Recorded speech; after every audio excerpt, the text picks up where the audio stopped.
Assalamualaikum warahmatullahi wabarakatuh. Kembali bersama saya Edi Purwanto, tentunya tetap di channel kesayangan Anda, Edi Purwanto Satria Naga. Ada sesuatu hal yang berbeda pada kesempatan kali ini. Saya sudah dikasih numpang studio, dikasih numpang kamera, dikasih numpang mic dan sebagainya oleh salah satu teman kelas saya, yakni Al Ustadz Al Ghafar. Silahkan diperkenalkan dulu nama lengkapnya, panggilannya siapa gitu. Assalamualaikum warahmatullahi wabarakatuh. Alhamdulillah kita bisa berjumpa kembali di channel teman saya ini, Edi Purwanto Satria Naga. Saya adalah teman beliau ini pada kuliah S1 di IAIN Jember yang sekarang menjadi Winhas Jember. Saya namanya Abdul Ghafar, untuk gelarnya sarjana hukum. Untuk kesehariannya adalah sebagai muadzin masjid di salah satu masjid besar di Jember, masjid wisata, yakni Masjid Raudhatul Mulisin. Panggilan saya biasanya Ghafar gitu aja. Terus pagi itu kegiatannya adalah mengajar di Yayasan Pondok Pesantren Nurul Islam Jember, Nuris Jember. Ngajar anak-anak kecil-kecil Al-Quran, ngajar tartil, ngajar murotal dan sebagainya. Mungkin seperti itu perkenalannya. Iya, yang ingin saya cari tahu di sini adalah untuk memotivasi teman-teman sekalian gitu terkait dengan perjalanan seorang Ustadz Ghafar ini dalam hal membangun YouTube-nya. Selain membangun finansial, tetapi di situ juga membangun yang namanya manfaat gitu. Ada ilmu yang disampaikan. Nah, mungkin kilas balik secara singkat diceritakan dulu bagaimana kemudian memulai perjalanannya di YouTube gitu. Dan kenapa kemudian memilih YouTube sebagai platform dakwah di media sosial? Jadi seperti ini, dulu itu pertama di Masjid Raudhatul Mulisin pada tahun 2017. Pada tahun 2017 memang saya pada waktu itu sudah memiliki kamera ya, kamera yang pada waktu itu kamera M10, harganya pada waktu itu masih 4.200.000 itu bekasnya, saya beli bekas. Tapi itu niatnya cuma untuk foto-foto jamaah, foto kegiatan-kegiatan masjid yang nantinya akan diupload di Facebook, Facebook, di Instagram seperti itu. Memang untuk mengabdi di masjid gitu, namanya kan juga rumahnya di masjid, tinggalnya di masjid. Setelah itu ada teman saya muadzin yang baru itu seorang YouTuber. Oh, siapa itu, Mas? Ustadz Maimun. Oh, Maimun. Nah, Ustadz Maimun itu YouTuber, pada waktu itu subscribernya sudah 21.000. Pada waktu itu 21.000. Kemudian saya tanya, "Tat, itu memang ya YouTube itu memang apa? Menghasilkan ya?" Pertama niatnya seperti itu. Oh iya gini. Oh iya wes. Setelah itu saya berpikir sebenarnya bukan itu tujuannya. Pertama itu saya berpikirnya seperti ini. Kan basic saya di suara. Dan ngaji kayak gitu itu. Suara ini bisa bagus, itu bisa maksimal itu ya masa-masa muda seperti ini. Oh gitu ya? Iya, suara itu umur 40 itu sudah ngelokor nanti kalau nggak dijaga. Iya, suara itu seperti itu. Maka saya ingin suara saya itu bisa manfaat sampai terus. Nah, sekarang itu kan ada YouTube, ada apa seperti itu. Terus saya buat channel itu, buat konten tentang adzan, tentang Bilal, tentang pokoknya tentang permasjidan lah. Tentang Bilal Idul Fitri, takbir kayak gitu, tentang tarhim, sholawat apa, sholawat seperti itu. Kemudian pada waktu itu saya buat channel pertama itu adzan, karena saya itu tugasnya sebagai muadzin di sini. Adzan, Bilal sama takbir. Pada waktu itu saya buat pada tahun 2019 kayaknya. 2019 ya. Kalau channel YouTube konten channelnya itu memang sudah punya lama sudah. Dari pondok itu sudah punya, karena cuma ngupload kegiatan-kegiatan pondok, diupload kegiatan pondok, diupload kayak gitu aja tanpa edit, tanpa apa. Kemudian setelah itu ditekuni di situ, alhamdulillah banyak yang minat, banyak yang pengen belajar masalah Bilal, masalah apa adzan, irama-irama adzan yang gini, yang ros, yang kurdi, yang jiharka, yang kayak gitu-gitu. Itu banyak yang pengen belajar, anak-anak muda, orang-orang dewasa sampai yang tua-tua itu saya lihat itu banyak yang ingin belajar. Setelah itu saya lanjutkan seperti itu, saya lanjutkan, ternyata banyak netizen atau banyak subscriber itu yang mendukung ya. Terus kemudian tambah semangat dari situ, kemudian kami lanjutkan. Kalau boleh tahu ilmu caranya kemudian azan, kemudian menjadi Bilal, itu didapatnya dari mana? Kalau itu dari pondok pesantren saya dulu di Blok Agung Banyuwangi ya. Jadi dulu itu kalau di sana itu memang belajar azan kayak gitu, belajar Bilal itu setiap hari Jumat itu kan ada kegiatan kamar. Nah itu langsung praktek di situ. Nah, manfaatnya ternyata di masyarakat itu sangat banyak sekali. Jadi itu ternyata ya itu terus buat seperti itu, terus kemudian fokus di situ, kemudian saya fokus tentang adzan Bilal seperti itu, kemudian alhamdulillah untuk follower atau subscribernya naik terus ya. Untuk awal-awal apa pernah menggunakan alat yang seadanya atau alat yang sederhana? Jadi hanya pakai HP gitu? Pertama itu saya memang pakai HP tapi sudah pakai kamera. Untuk memang punya kamera untuk ya? Gambarnya itu pakai kamera, cuma untuk editingnya itu pakai HP. Berarti sekitar tahun 2017 ya pas kita lulus ya? Lulus 2019.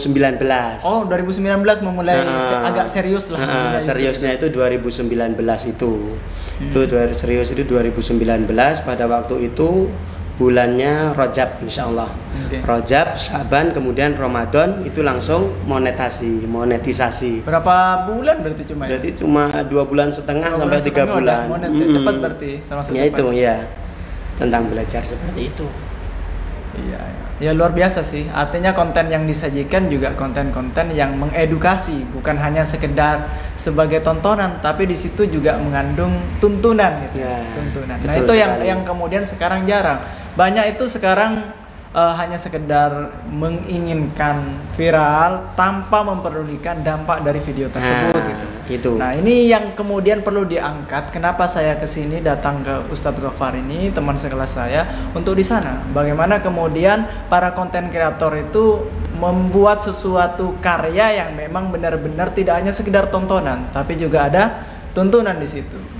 Terus niat saya yang kedua adalah dulu itu kan di TikTok, di itu kan banyak isi-isi yang jogetan kayak gitu. Terus saya berpikir seandainya semua santri itu buat TikTok, isinya ngaji Al-Quran semuanya, itu insya Allah itu isi jogetan-jogetan tersebut sudah kalah.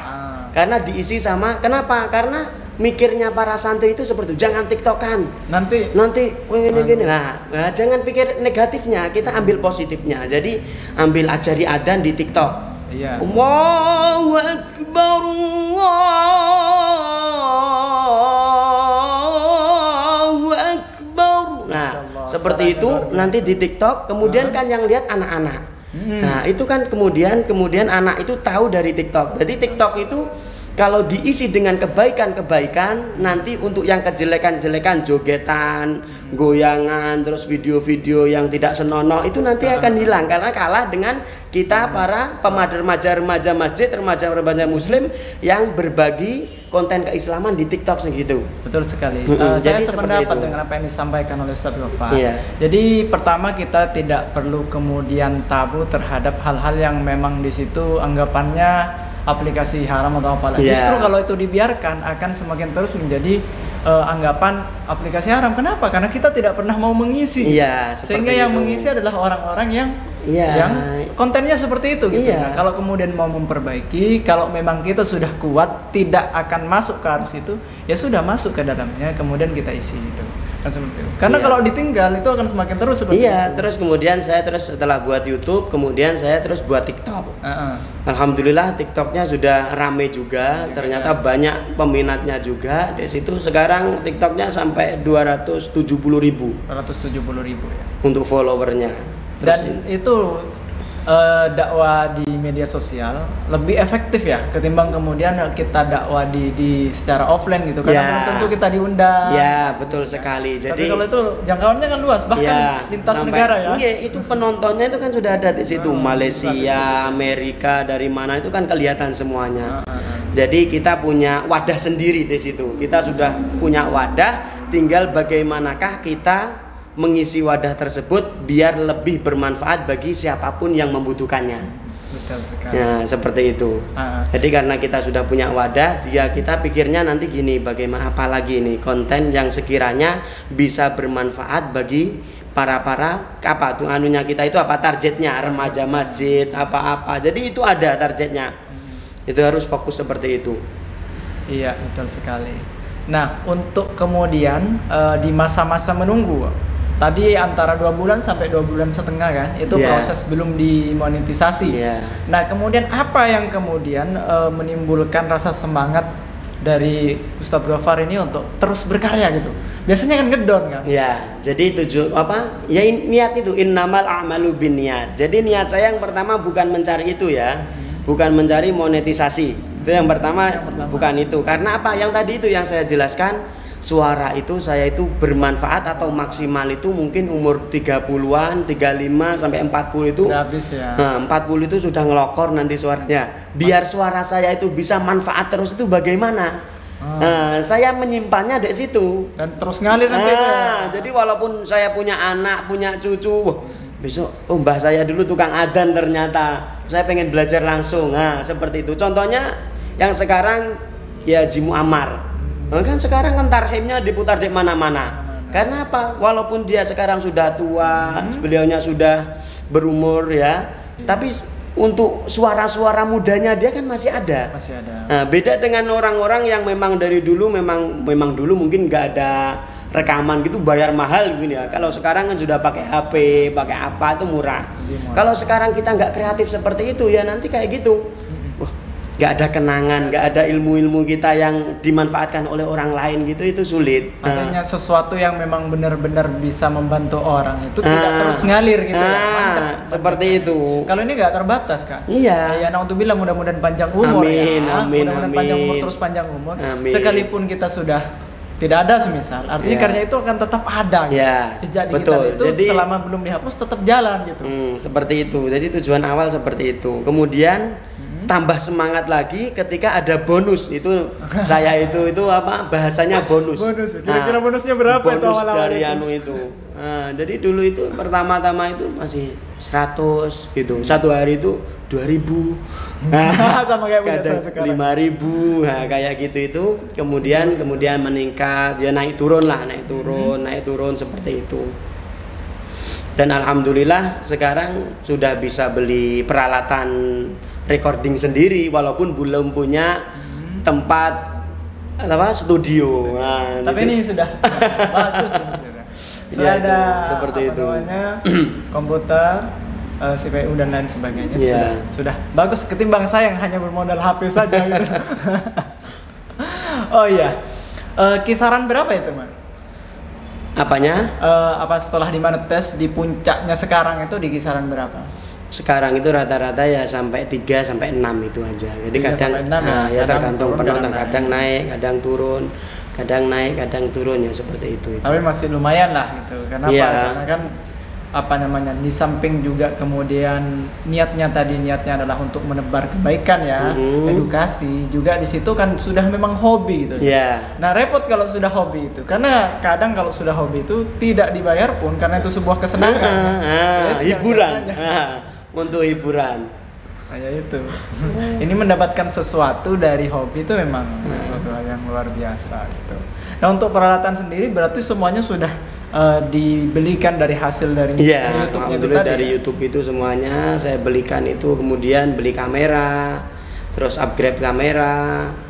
Kebetulan ini saya lihat silver play button berapa bulan ini? Alhamdulillah ini dapat silver play button itu dia tahun ini 2000 berapa ini? 2021 ya. 21. Akhir 2021 ini silver play button-nya sudah datang ini. Alhamdulillah, ini dipajangan untuk semangat ini. Kalau nggak dipajang disembunyikan nanti semangatnya hilang nanti. Gak apa-apa lah kalau kemudian yang konten-konten yang tidak dalam tanda kutip kurang mendidik, kurang mengedukasi aja berani kemudian dipamerkan. Kenapa untuk hal yang positif kita malu-malu gitu? Terkadang kita juga dapat hujatan, suaranya apik kok dipamer-pamer nih. Nah, kadang kan seperti itu. Kadang ya namanya netizen itu seperti itu, baik dihujat, jelek dihujat. Orang-orang yang pengangguran kan seperti itu biasanya. Gak ada kerjaan. Bisanya nggak ada kerjaan, bisanya cuma menghujat, nggak bisa berkarya. Bisa berkarya. Memang enak menghujat itu, ya. Jadi memang enak. Iya. Terus mungkin ada sesuatu hal yang ingin disampaikan, entah itu sebuah motivasi, entah itu pelajaran yang bisa diambil dari perjalanan hidup Ustadz Ghaffar ini. Silakan disampaikan ke teman-teman mungkin. Jadi yang pertama kita itu pertama harus ada niat. Innamal a'malu binniyat. Jadi niatnya kita tata dulu, kita jaga dulu niatnya. Kemudian setelah niat kita langsung terjun. Setelah niat sudah terjaga, kita harus terjun. Nah, setelah terjun itu walaupun ada badai yang menerjang, karena niat sudah kuat, sudah kokoh. Nah, ya itu. Kadang badainya terlalu kuat. Jadi seperti itu. Jadi kan pertama yaitu kayak hujatan seperti itu. Dulu itu kan masih awal-awal buat itu kan hujatannya, apalagi konten-konten saya itu konten-konten bid'ah. Nah, Bilal itu kan hanya ada di masjid-masjid NU saja. Jadi masjid-masjid lain NU itu nggak ada Bilal. Kadang saya itu ditanyai dalilnya masalah Bilal. Bilal itu ada dalilnya terus adzan Jumat. Kan adzan Jumat itu yang 2 itu kan ada di NU saja. Kalau yang di lain NU itu kan cuma 1. Nah, kadang masalah seperti itu. Ya kita jawab aja lah sesuai dengan dalilnya yang jelas. Dalilnya kan sudah jelas. Di NU itu sudah jelas semuanya dalilnya. Jadi artinya kan dasar gitu. Yang penting dasarnya ada, tidak menyesatkan. Masalah seperti ini tidak perlu diperdebatkan lah ya. Jadi mungkin orang-orang seperti itu mungkin anak-anak yang baru kadang itu yang mendebat, yang tanya itu anak-anak SD. Masih awal-awal. Masih awal-awal kayak gitu itu kadang seperti itu. Jadi harus kuat-kuatnya yaitu harus punya niat yang kuat. Itu seperti itu. Terus yang kedua, kalau pengen jadi konten kreator, yang kedua harus punya tema yang khusus. Tema yang khusus bagaimana? Kalau seandainya jenengan itu buat channel atau konten channelnya tentang edukasi, namanya belajar membaca, ya nanti larinya ke situ semuanya. Karena apa? Karena kalau seandainya kontennya belajar membaca, kemudian diisi tentang yang lain mancing, makan, tur kemana, seperti itu, nanti algoritma YouTube itu nanti bingung. Jadi nyari ketika kita nyari mancing, nanti nggak muncul, nanti membaca, nanti nggak muncul kita. Tapi kalau kita fokus ke membaca, belajar membaca hijaiyah, membaca apa Al-Quran, belajar membaca apa, nanti kita fokus ke situ. Ketika orang mencari belajar membaca, kemungkinan besar akan naik di atas. Tapi kalau konten kita semrawut, waduh itu yang sulit. Itu makanya saya sampai buat channel lagi nih, buat channel lagi yang mana itu insya Allah akan diisi tentang ibadah. Apa itu tentang praktek sholat, ibadah official. Ibadah official ya. Silahkan di subscribe bagi yang memang membutuhkan. Jadi kadang kan banyak yang mualaf yang belum tahu masalah itu, banyak yang anak-anak dapat tugas sekolah tidak tahu bagaimanakah cara sholat jenazah, bagaimanakah cara sholat gaib. Seperti itu saya kupas di situ. Selain itu saya langsung praktekkan, bukan hanya materi saja. Karena kalau sekarang itu orang-orang itu kan pengennya instan, nggak mau buka kitab sih, gimana maksudnya? Ribet. Jadi langsung kita jelaskan 2 menit, kemudian praktek 10 menit, dia paham sudah. Oh koyong ini gitu. Jadi gak usah diterangkan, itu paham prakteknya kayak gini, takbirnya 4 kali, gini, bacaannya kayak gini, sudah paham, nggak perlu baca golek neng Tokopedia, golek buku bab jenazah, alah ruwet nanti namanya ya itu. Jadi harus punya niat yang kuat gitu. Oke, luar biasa banget ya sosok dari Ustadz Ghaffar ini. Semoga muncul atau lahir Ustadz Ghaffar yang baru-baru gitu, semangatnya yang memberikan konten-konten yang bernuansa positif, mengedukasi, tidak hanya sekedar tontonan tapi juga mengandung unsur tuntunan. Oke, terima kasih Ustadz Ghaffar. Semoga disehatkan, dipanjangkan umurnya, terus bisa berkarya gitu. Amin. Dan semoga di lain kesempatan juga kita bisa bertemu lagi, dilancarkan rezekinya. Amin. Dan semoga ini ya, karena saya mendoakan baik semua betul juga ke saya. Amin. Biasanya yang mendoakan itu bisa kembali ke yang mendoakan gitu loh ya. Oke, terima kasih. Itu kurang lebihnya ya. Mudah-mudahan apa yang telah disampaikan oleh Ustadz Gofar ini bisa menambah sesuatu hal yang bernilai positif. Oke, sampai jumpa. Jangan lupa di like, comment, share, dan subscribe. Walaupun channel ini masih hancur ya, tapi berusaha untuk menyajikan sesuatu hal yang bernuansa positif. Terima kasih. Wassalamualaikum warahmatullahi wabarakatuh. Waalaikumsalam warahmatullahi wabarakatuh.